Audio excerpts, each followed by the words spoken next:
tenue de ce forum économique Gabon-France m'offre l'opportunité de partager avec vous la vision et les préoccupations de mon pays, le Gabon, au regard des enjeux de l'heure dans le monde. Mais, permettez-moi, en guise de préambule, de vous formuler mes sincères remerciements au peuple français pour l'accueil et l'hospitalité dont la délégation qui m'accompagne et moi-même sommes l'objet depuis notre arrivée à Paris.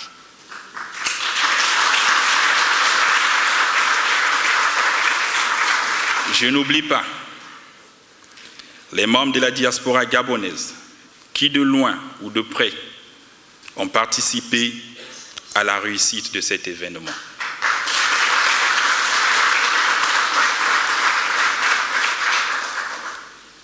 Mesdames et messieurs, si la présente rencontre témoigne de notre volonté partagée d'un renforcement de la coopération bilatérale entre le Gabon et la France, elle est aussi, pour moi, l'occasion de vous présenter le Gabon nouveau.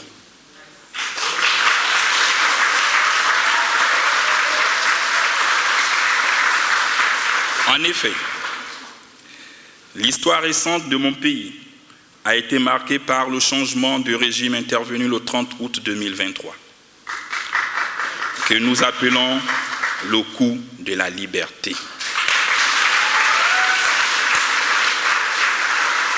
Opéré par le Comité pour la transition et la restauration des institutions, CTRI.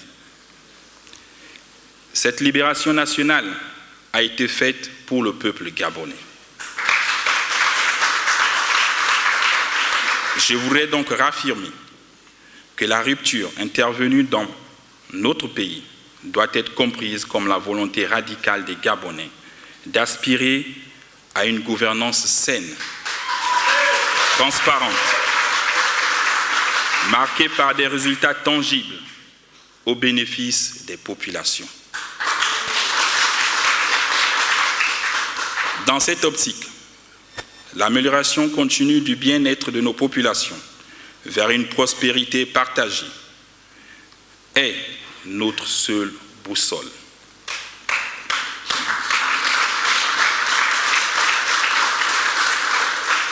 D'où l'accent particulier que nous accordons à notre économie. Distingués participants, mesdames et messieurs, en dépit de ses richesses et de toutes ses potentialités, le Gabon n'est toujours pas parvenu à assurer le meilleur des besoins essentiels à sa population. C'est pourquoi, depuis le mois de septembre 2023, nous avons paré au plus urgent, en mettant les actions dans tous les domaines de la politique, de l'économie et du social. Sur le plan politique, nous avons formé un gouvernement inclusif. Il en est de même de la composition des institutions clés de la transition, que sont l'Assemblée nationale, le Sénat ou la Cour constitutionnelle. Nous avons volontairement et librement arrêté un chronogramme de transition dont nous respectons les étapes. C'est ainsi que pour libérer l'expression populaire et permettre à chaque Gabonais de contribuer à dessiner le Gabon de demain, un dialogue national inclusif a été organisé au mois d'avril 2024. Tous les pans de la vie politique ont été passés en revue et se sont traduits par un rapport dont la mise en œuvre fera l'objet d'un suivi indépendant. J'en profite ici pour féliciter l'archevêque métropolitain de Libreville, Monseigneur Jean-Patrick Ibaba, et tous les participants à ce dialogue national inclusif, qui ont fourni un travail remarquable, avec plus de 1000 conclusions. Je comprends que certaines d'entre elles peuvent vous gêner. Mais ce ne sont que des recommandations qui n'ont pas automatiquement force de loi. La démocratie suppose de laisser les gens s'exprimer librement, comme ici. Ils se sont exprimés au dialogue. Il revient maintenant aux comités mis en place, notamment le comité constitutionnel, le comité de suivi et d'évaluation et de surveillance, constitué d'éminents magistrats, de faire le tri. Au gouvernement et au Parlement, de transformer en loi les règlements qui peuvent l'être, en tenant compte de la légalité, de l'efficacité et des engagements internationaux du Gabon, tout en préservant notre souveraineté et notre indépendance économique.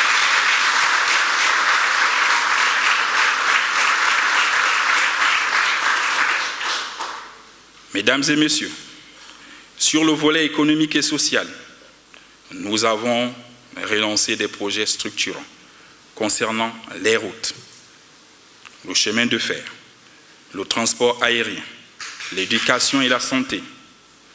Nous avons ouvert 18 000 postes budgétaires, rétabli les bourses scolaires, relancé les concours d'entrée dans les grandes écoles, payé les rappels et l'arrimage de nos retraités. Et demain, nous payerons les rappels de nos fonctionnaires.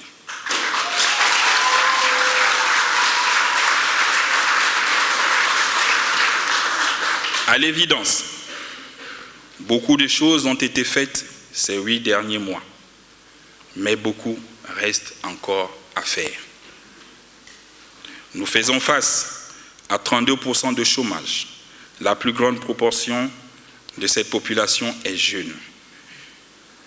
Mais nous tiendrons nos engagements sur le plan national et international.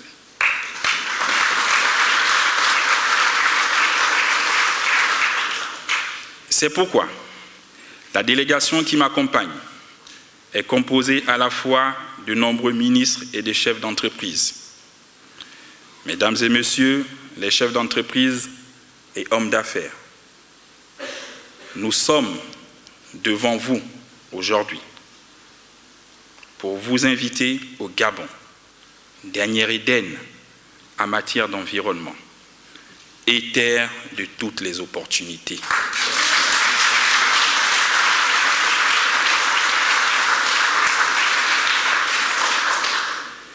Les échanges que vous avez eus au cours de ce forum ont été l'occasion de montrer, s'il en était encore besoin, que le Gabon est une destination de choix pour les investissements étrangers. Certes, la part de marché des opérateurs français a diminué ces dernières années, mais il n'en tient qu'aux entreprises françaises de manifester leur intérêt à la reconstruction de ce nouveau pays auquel tous nous rêvons. Et pour paraphraser le président Emmanuel Macron, président de la République française, les entreprises françaises en Afrique se doivent d'être exemplaires.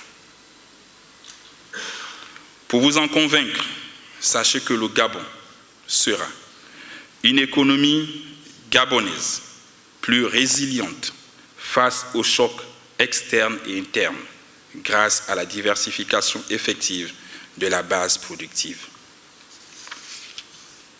Une activité économique plus inclusive et toute créatrice de valeur ajoutée et surtout d'emploi. Un espace de vie respectueux de l'environnement grâce à la préservation des écosystèmes. Il ne tient donc qu'aux acteurs économiques français que vous êtes de s'adapter dans un environnement désormais concurrentiel aux mutations de l'économie gabonaise, notamment par l'innovation et des projets structurants.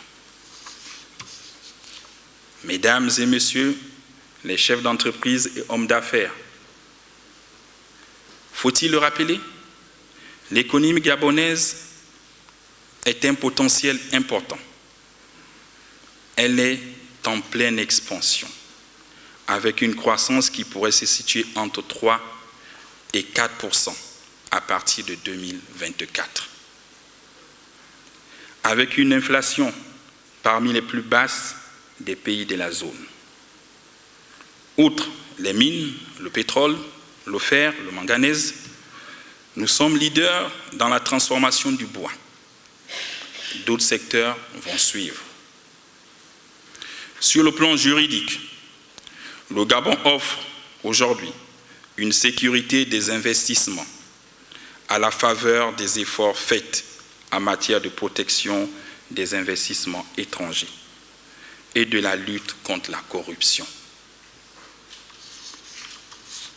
À cet égard, nous œuvrons sans cesse à l'amélioration de l'environnement des affaires grâce à l'ANPI Gabon, véritable outil d'accompagnement digitalisé des investisseurs. Dans le même élan, les zones économiques à régime privilégié ont été érigées, en plus d'un cadre spécifique pour développer des partenariats publics-privés. Mesdames et messieurs, vous l'auriez compris, tout ce qui précède ne vise qu'à vous encourager à venir investir dans les projets prioritaires identifiés, dans les secteurs de l'énergie, de l'agriculture ou encore des mines, avec près de 900 sites miniers potentiels, ainsi qu'un important gisement de fer. C'est pourquoi je formule ici le vœu ardent de voir tous les échanges de ce jour se concrétiser et se poursuivre par des signatures concrètes. Car c'est dans les moments difficiles que l'on reconnaît les vrais amis d'une nation.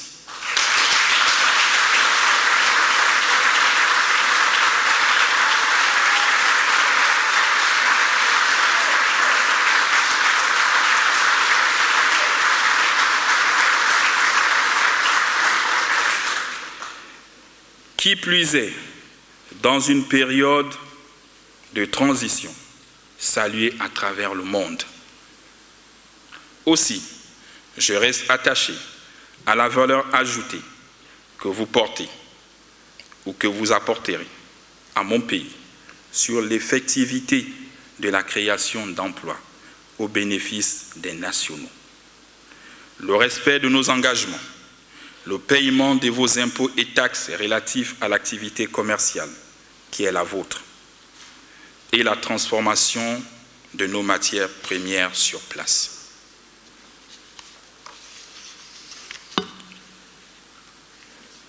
Sur cette note d'espoir, je vais clore mon propos. Honneur et fidélité à ma patrie, le Gabon.